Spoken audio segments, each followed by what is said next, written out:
The truth that resounds through all of history, the truth that undergirds every empire, every kingdom, every government, is that God alone is sovereign over power. Men may rise and proclaim their authority, nations may boast of their strength, and leaders may build monuments to their own greatness, but none of it endures apart from the will of the Almighty. Thrones are built and thrones are toppled. Crowns are given and crowns are taken away, not by the chance of history, nor by the cunning of men, but by the unseen hand that rules over all. The Scriptures remind us, it is He who changes the times and the seasons. He removes kings and raises up kings. This is not mere poetry. It is the very fabric of reality. Every Pharaoh who once declared himself divine is now dust. Every Caesar who claimed eternal dominion is now a memory. Every emperor, every tyrant, every ruler who thought themselves immovable has met the same end. Yet through it all, God remains enthroned. When we look at the world today, it may appear as though men rule, as though armies dictate the fate of nations, as though wealth and power determine destiny. But appearances are deceiving. Behind every turn of history, behind every rise and fall, is the working of God's purposes. There is no authority except that which He allows. A man may rise to power because of his ambition, his strategy, his wealth, or his influence, but he remains in that position only so long as the Lord permits. The moment God decrees otherwise, the moment His will declares, enough, that power is gone, no matter how unshakable it may seem. The same hand that raises up is the hand that brings low. The same voice that grants authority is the voice that removes it. And so we learn a vital truth for our own lives. Never place your trust in men. Never anchor your hope to human rulers, for they are but grass that withers. The same crowd that cries, Hosanna, today may cry, Crucify, tomorrow.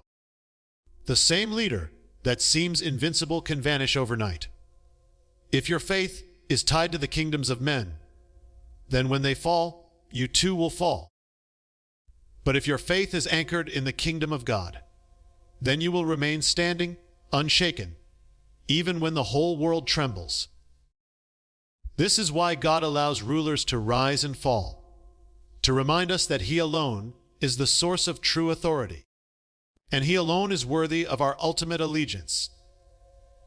The sovereignty of God over power is not only a truth for nations, it is also a truth for each of us personally.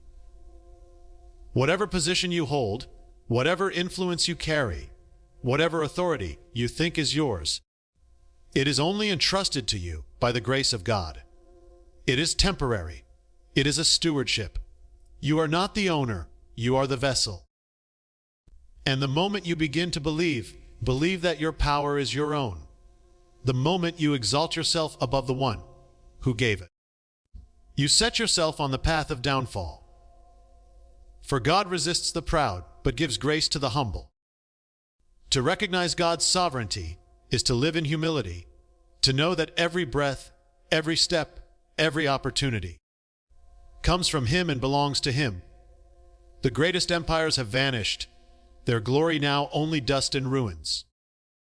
The mightiest rulers have been forgotten, their names barely remembered. But the kingdom of God endures forever, and those who trust in Him share in that everlasting reign. This is the unshakable truth.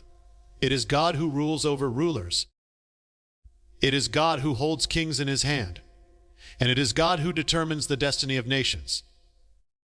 When we understand this, we walk not in fear of men, but in awe of the Almighty. September Fun 2025 is not just a date written on a calendar. It stands as a prophetic marker, a reminder that history is not random, and that the rise and fall of power is not an accident. When God marks a moment, it is not for the sake of curiosity or speculation, but to awaken His people to His sovereignty. On that day, I saw power shaken. I saw a throne, which seemed immovable, suddenly made empty. I saw one who thought his place was secure discover that nothing is secure unless it rests in the will of the Almighty. And with it came the realization that no matter how solid a kingdom appears, no matter how unshakable an empire presents itself, when God speaks a word of removal, it cannot stand. This is the eternal principle that echoes through the ages. The Most High rules over the kingdoms of men. We may ask ourselves why God appoints such markers in time. Why a specific day? Why a moment etched into history? It is because God is not vague. He is precise. He is the one who set the boundaries of the seas, who hung the stars in their places, who numbers the hairs on your head and counts the breaths of every creature.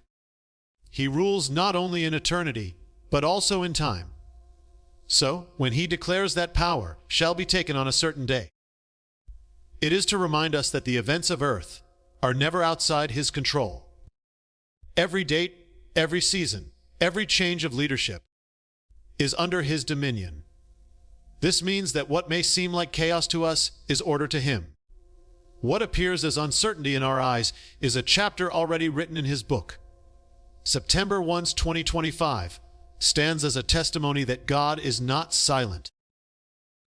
When a throne is emptied, it is a sign that the authority of man is limited, that no one can hold onto power apart from the permission of heaven. It is also a warning to all who would exalt themselves, thinking they are beyond accountability. God is patient, but his patience has an appointed limit. He allows rulers to rise. He allows their pride to reach its fullness, and then, when the time is set, he intervenes. That intervention is not only a removal, but also a message that no one is above his authority, and that every kingdom of man must bow before the King of Kings. But this marker is not only about judgment, it is about hope. For the people of God, the shaking of earthly thrones is a reassurance that we are not at the mercy of men. We are not bound by the decisions of governments, nor are we controlled by the strength of armies. When a ruler falls, when a kingdom crumbles, it is not the end. It is the beginning of God's greater purposes. September 1, 2025 becomes then not a day of fear, but a day of awakening. It is the sign that prayers have been heard, that God's hand is still moving, and that he is still the master of history. So, let us take heed. That day points us away from trust in the temporary and calls us to fix our eyes on the eternal. Thrones will shake, leaders will be removed, but the kingdom of heaven will never be shaken. And if our lives are anchored to that kingdom, then no matter what the world sees on September 1, 2025, we will stand secure. The date may be etched in history as the removal of one from power, but for the faithful, it is etched as a reminder that God reigns, and he alone is in control. From the beginning of history, God has revealed a pattern that repeats again and again, a rhythm that echoes through the rise and fall of nations. Every empire that exalts itself, every ruler that declares his own greatness, every throne built on pride, eventually comes to the same end. They fall. The scriptures record it so we may learn, and history testifies so we may never forget. Pharaoh lifted himself up against the God of Israel, declaring that he knew not the Lord, nor would he let his people go. He thought his power was absolute, his throne secure, his God stronger. Yet in the end, his empire lay shattered, his army drowned, and his gods exposed as nothing.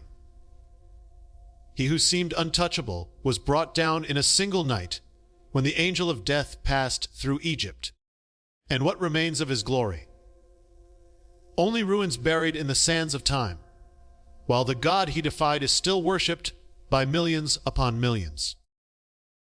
Nebuchadnezzar, king of Babylon, looked out over his city, over its hanging gardens, its walls that seemed to reach the heavens, and he declared, Is this not the great Babylon that I have built by my mighty power, and for the glory of my majesty? Yet no sooner had the words left his lips than his throne was removed.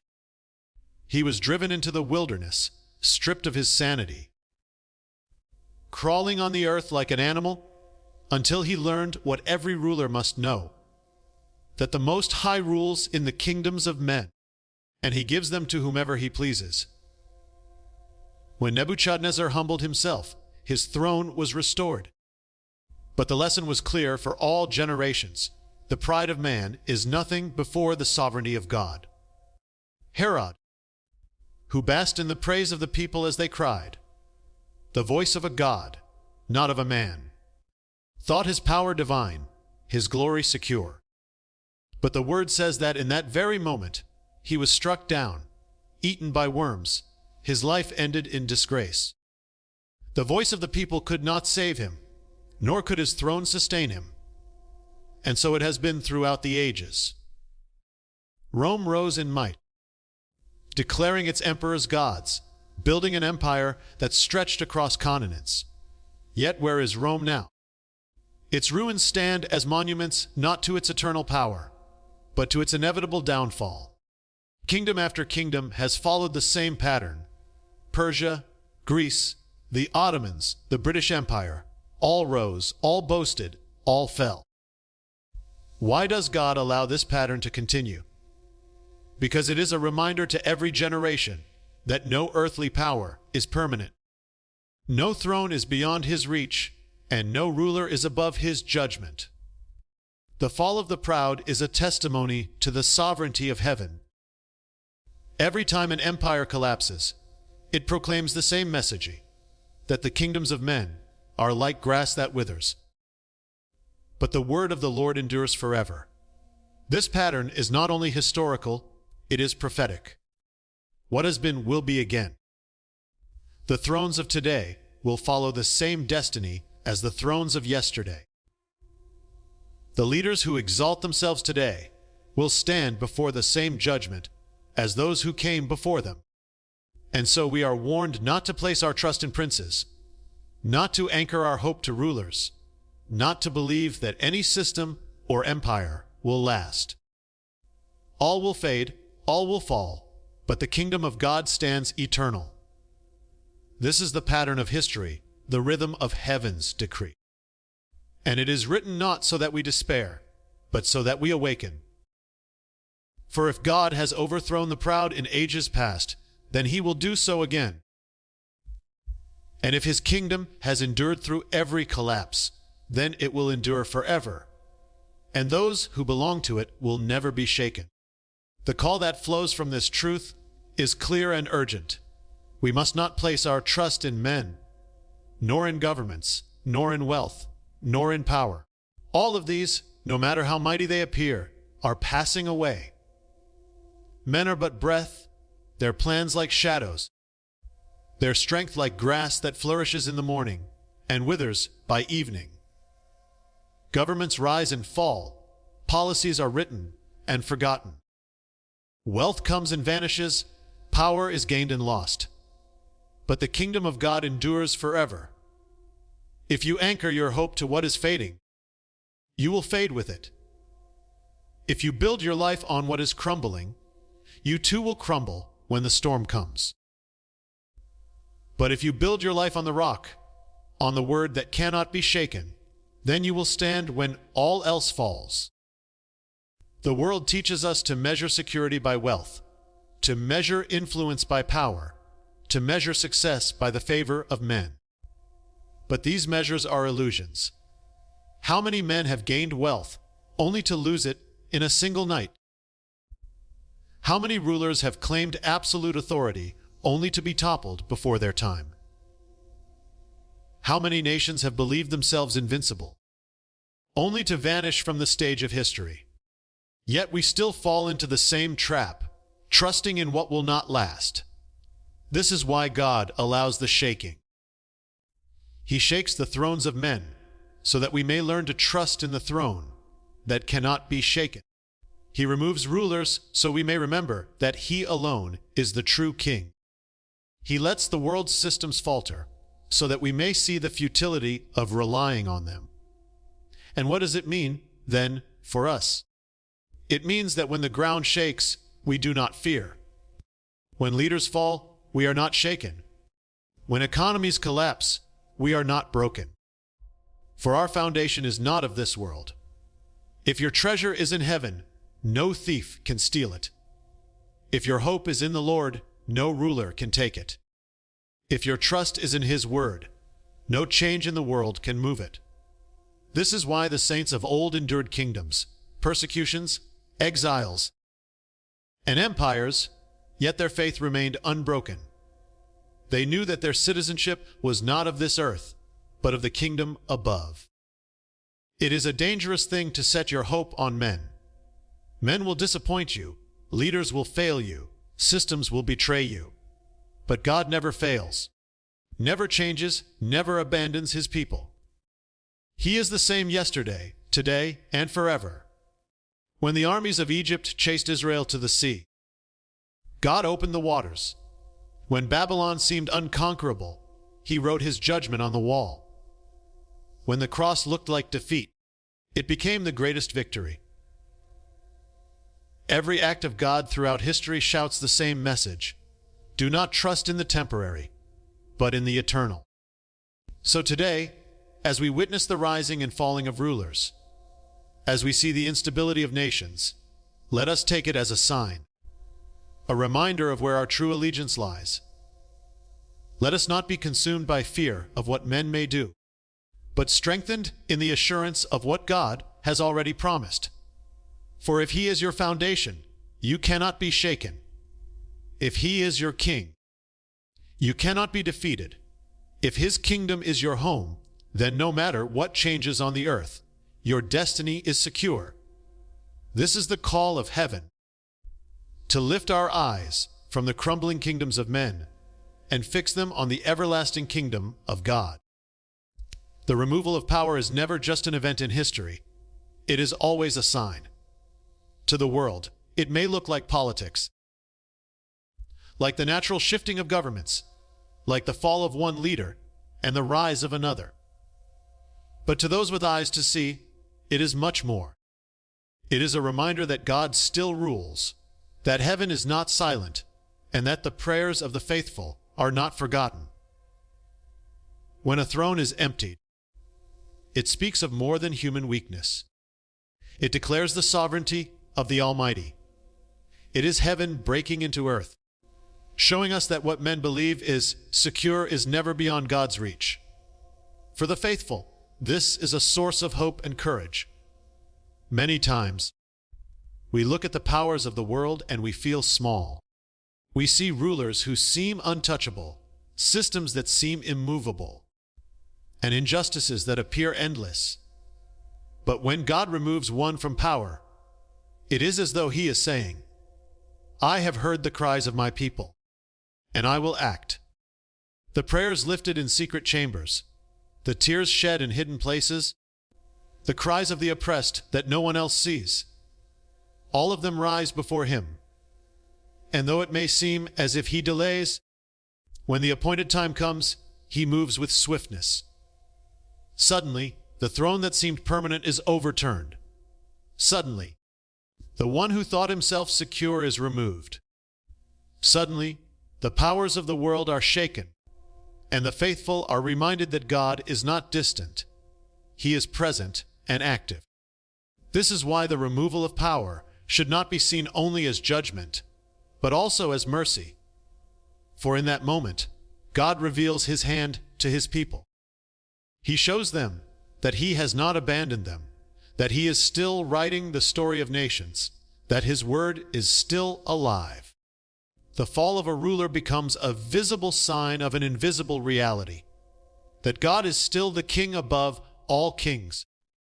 Just as He parted the sea to show His people His salvation, just as He sent fire from heaven to reveal His glory, so too He allows thrones to crumble to remind us that no man rules apart from Him.